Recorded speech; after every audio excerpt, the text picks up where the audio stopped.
evening, I'm Melisa Idris. Welcome to Consider This. This is the show where we want you to consider and then reconsider what you know of the news of the day.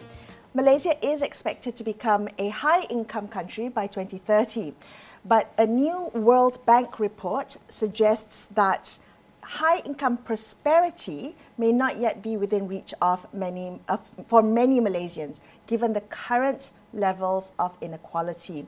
Now, joining me on the show is one of the authors of the report, Dr Ririn Salwa Purnamasari, who is a senior economist with the World Bank's East Asia and the Pacific Poverty and Equity Global Practice. Dr Ririn, thank you so much for being on the show with me today. I want to talk to you about this report that you've co-authored, and I want to begin by maybe looking at what makes this report different, because Malaysia has been talking about inequality for many, many years now. What was interesting to me in this report was that you went beyond using the Gini coefficient for looking at inequality, which is the kind of standard practice. But you looked at relative mobility, you looked at within group inequalities, and you looked at the life cycle as a whole, which is a really holistic approach to looking at inequality.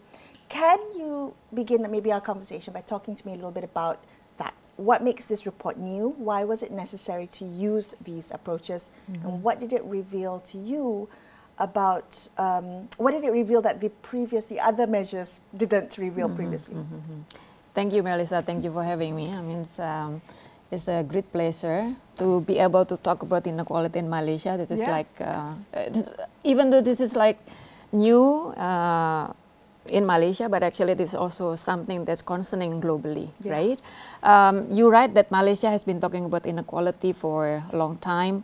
What's new in this report, as already mentioned, is that we go beyond the usual headline number, the Gini coefficient or the Gini index, because we want to unpack the dynamic underneath the inequality, right? The Gini can tell us whether inequality is going up or going down, but it doesn't explain why and what are underlying drivers of this inequality going up or going down. So that's why we look at what you already mentioned, a relative mobility, whether people can move up or down the income ladder compared to others in the society, not only comparing to their parents, right? Because there are different kind of mobility. The poverty reduction and pro-poor growth actually already raise absolute living standard for many of Malaysians, but relative mobility, unfortunately, is still limited. What I'm saying limited is because many people that start at the top, they tend to stay at the top, which is actually like many that start in the bottom, they stuck in the bottom. So there are not much mobility there. This stickiness, we call it stickiness, right, is invisible if you only monitoring using the Gini index. Right. But it matters greatly, right, because it's because we talk about fairness and also talking about the opportunity.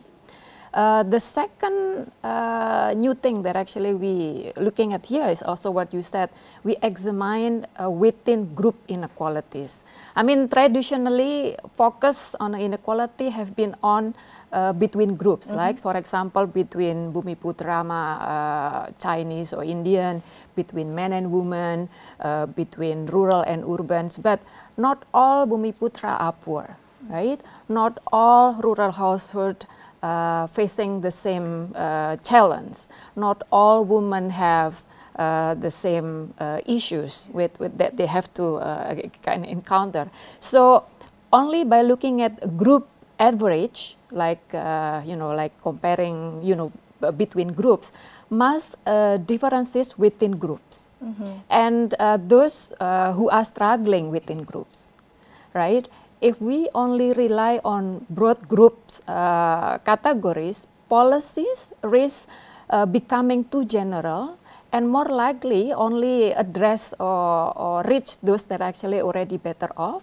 And it means it's become ineffective because it's forget those actually need support the most, right? So that's why looking at within group inequalities actually help us design more precise and targeted policies. I appreciate the nuance of looking at it beyond just the kind of headline, because there are things that you cannot see when you just look at these at the Gini coefficient, for instance.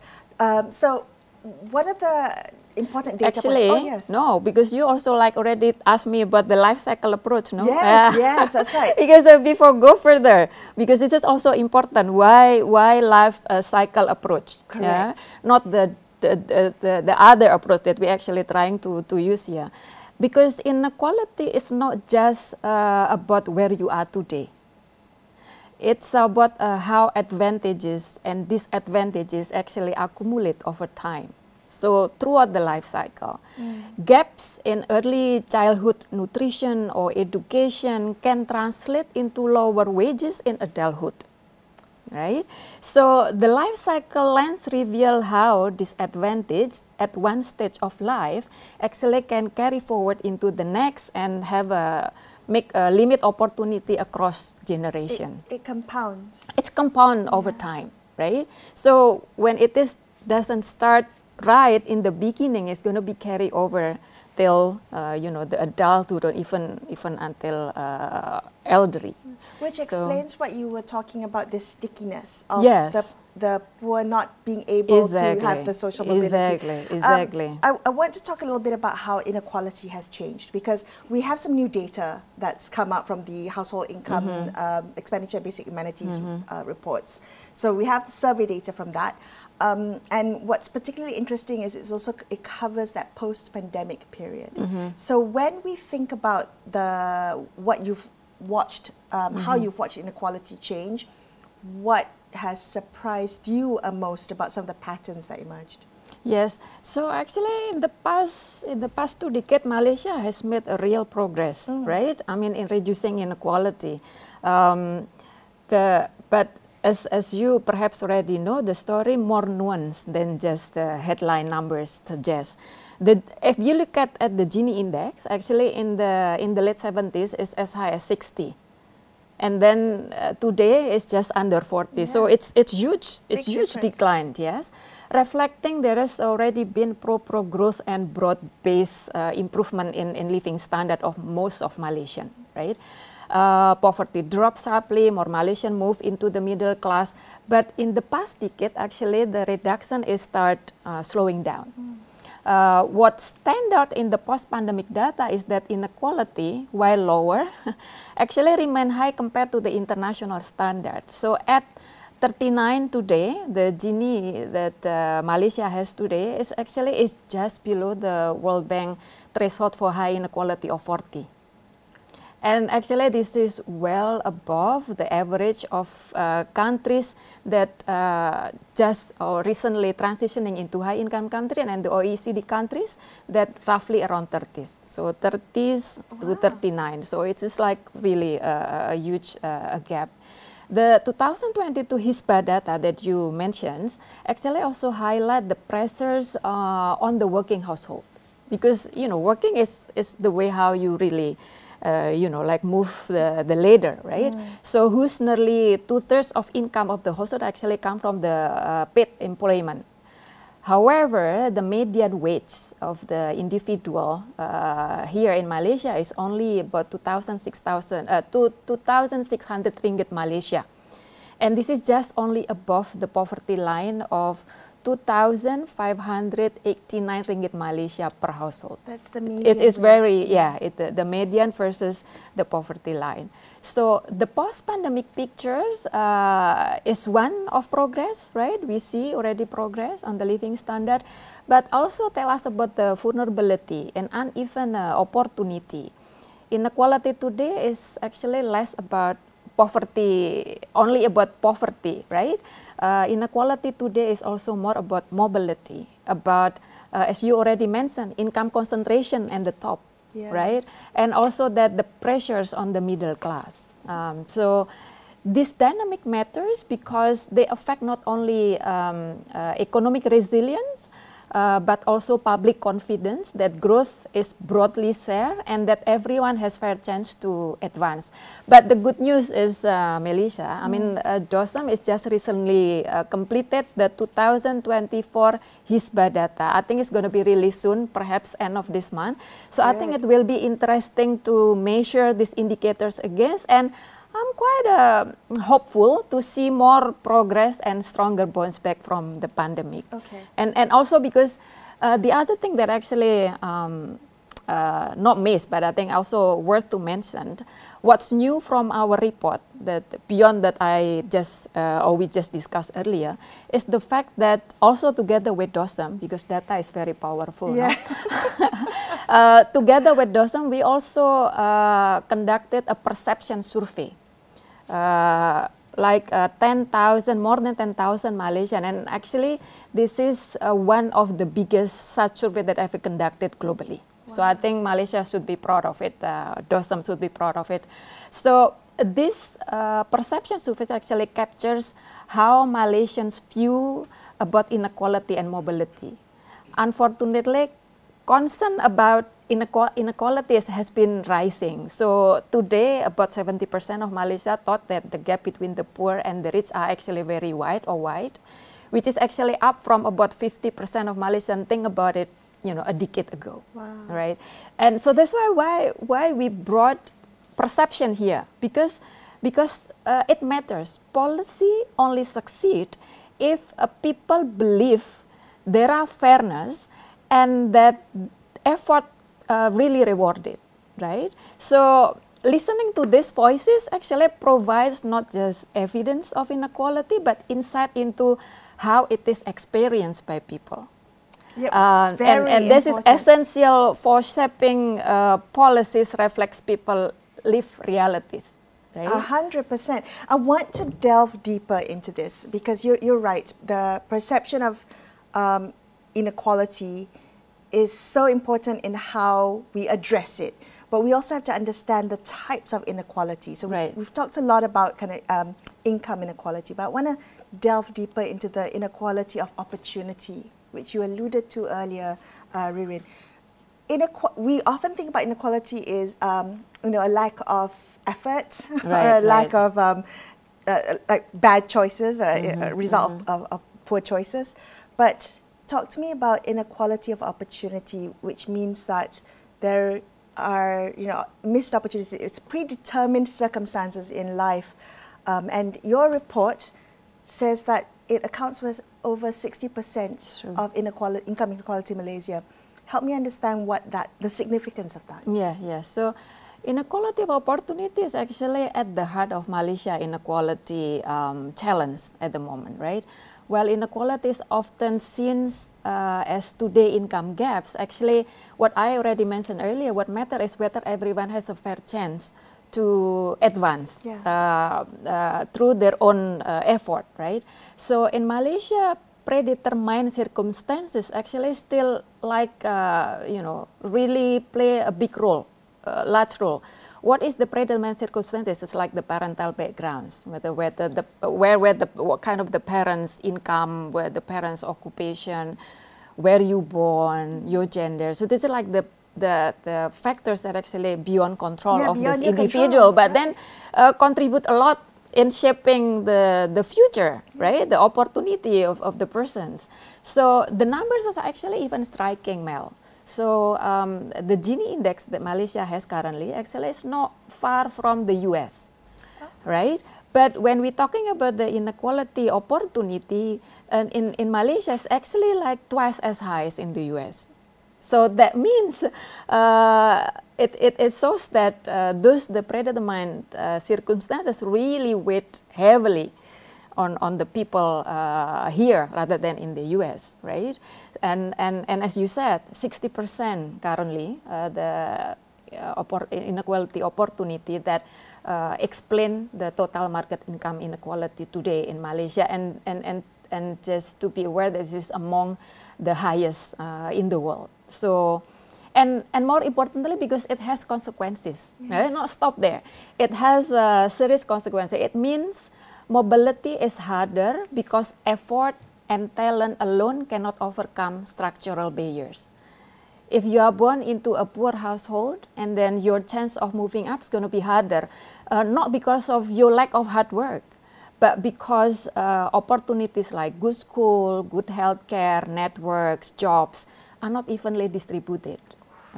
So, and then why does this matter? Because low mobility also undermines both fairness, this is very clear, right? But also undermine growth.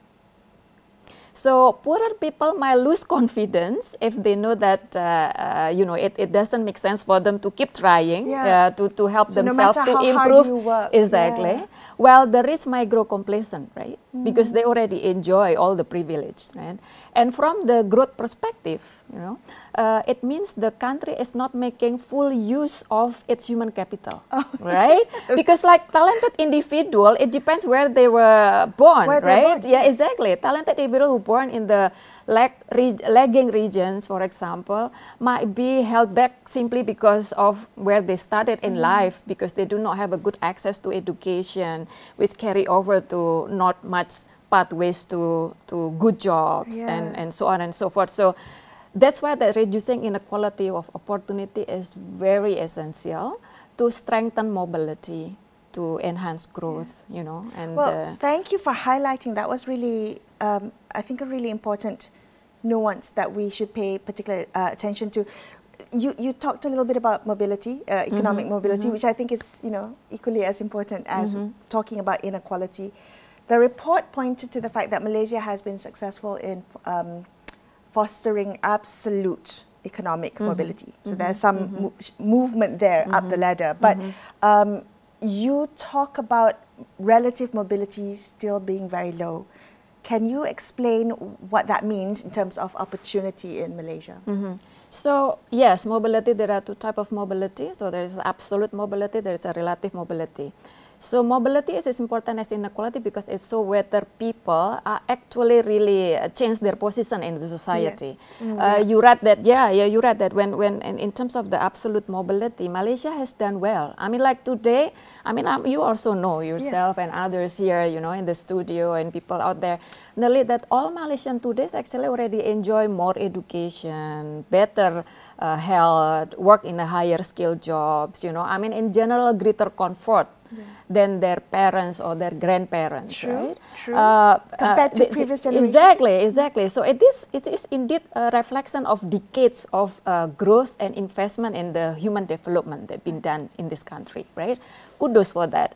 But when we look at relative mobility, I mean, whether people move up or down the income ladder compared to others in their generations, the pictures is less encouraging. Why I say it is less encouraging? Because I already mentioned earlier that you know, it's not fair for everyone. So more than half of those in the bottom 20% remain stuck there, while nearly 2/3 of those in the top 20% actually stay in the top. So in the middle, actually people have a 50-50 chance to move up or to sliding down. So what does this tell about opportunity? Your question, right? What does it tell about opportunity? It shows that structural barriers. So what are structural barriers? Like unequal access to good education or healthcare or good job weigh heavily on outcomes. So even for the middle class, I mean, we're talking Malaysia is already like many of the population are already in the middle class. So even for the middle class, living standards are already higher than in the past, right? Than their parents. But rising cost of housing, healthcare, you know, more expensive education actually limit their ability to advance further. So this gap between so when we're talking about the mobility, it's not enough to talk about the absolute mobility, you know, better than your parents, better your grandparents. The gap between absolute and relative mobility is actually critical because it helps explaining why even as poverty falls, living standard is already improved, many Malaysians still, you know, feel that opportunities are uneven, right? And that progress is harder to achieve. So the challenge now is to make sure that background should not predetermine outcomes. Right? And that mobility become the real possibility for everyone in Malaysia. How do we achieve that? So, so this is the ultimate question.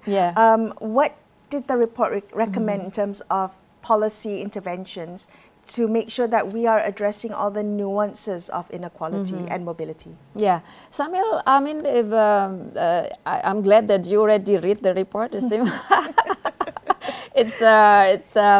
The report actually is make it clear that reducing inequality and enhancing mobility is not just about fairness, but the important thing is also about growth.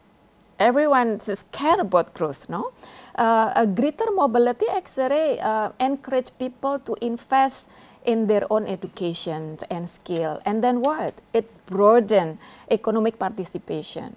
And then what? It strengthens social cohesion and stability.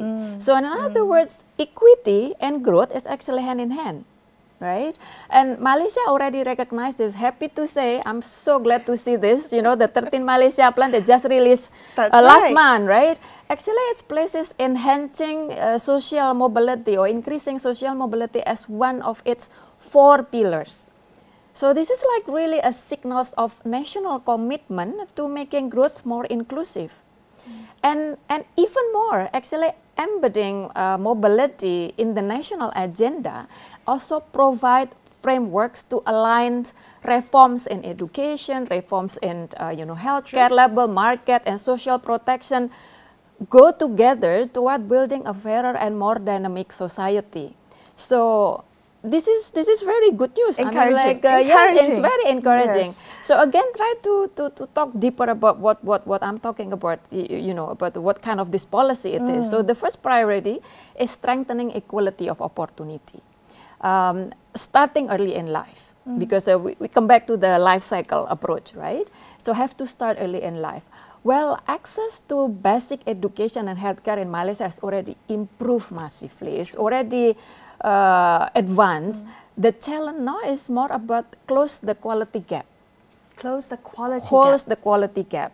Not about the access, but the quality. Equalizing access to good school, not just school, good school, strong health services is essential for all Malaysians to accumulate the human capital needed to thrive, right?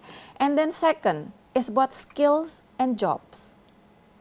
What that means? Developing workforce skills in line with the requirement of high productivity industries. So not just making them more skillful, but also skills that actually needed in the job market. In the job market. And not just a job market, the high productivity industries. I mean, Malaysia is already, the jobs need to be high skilled too. Yes.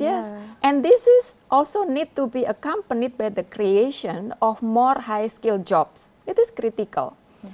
This is how Malaysia can lift labor incomes, increase productivity, and create real pathways for upward mobility. And then the third is about the social protection, right? Strengthening the systems means improving targeting across the income distribution, reducing fragmentation, setting clearer what spending priorities are for Malaysia. This would help reduce vulnerability, because we still know there is a vulnerability, particularly for those just above the poverty line and risk to fall back into poverty, especially we already experienced the pandemic, for example, any right? crisis or shock. Right? Exactly, so such of shock. So social protection should be modernized toward more protective and the need of the society. And finally, this is also important, Mel, and sometimes it's a little bit put aside, is financing to reform this, what I mentioned earlier, is key, right? Everything, all the reforms need funding. So creating a fiscal space, for example, by broadening the tax base or passing out untargeted subsidies, is actually would allow Malaysia to fund greater equity enhancing investment that I mentioned earlier, especially in education and healthcare. And in fact, actually in our report, if you see that we did a number of simulations, and the simulation suggests that a combined package of revenue and spending reforms could reduce inequality in Malaysia by an additional 4 percentage points. That's huge, because that's positioning Malaysia above the upper middle income average on how such a fiscal interventions really help reducing inequality and much closer bring Malaysia to high income peers. Also, if we were to spend the money on the right things, we would be able to reduce inequality even further. Okay. So getting the money to be spent the right places. Exactly, is that is the key. So the policy message is clear here, Mel. I mean, if Malaysia can invest in equal opportunity, strengthen skills and create high-skilled jobs, modernize social protection and finance this reform sustainably, it will not only reduce inequality but also expand mobility, and in turn, growth will become not just faster but fairer and more sustainable for all Malaysians. Sounds good, no? It does. It's a wonderful and hopeful note to end on. And I have to say that I was really intrigued by the title. It's called A Fresh Take on Reducing Inequality, Enhancing Mobility in Malaysia. I was skeptical about the fresh take, but I really do see that there is a different lens being applied to inequality today. And I appreciate you for sharing some of this work with us. Thank you, Ririn. Our pleasure. That's all the time we have for you on this episode of Consider This. I'm Melisa Idris signing off for the evening. Thank you so much for watching. Good night.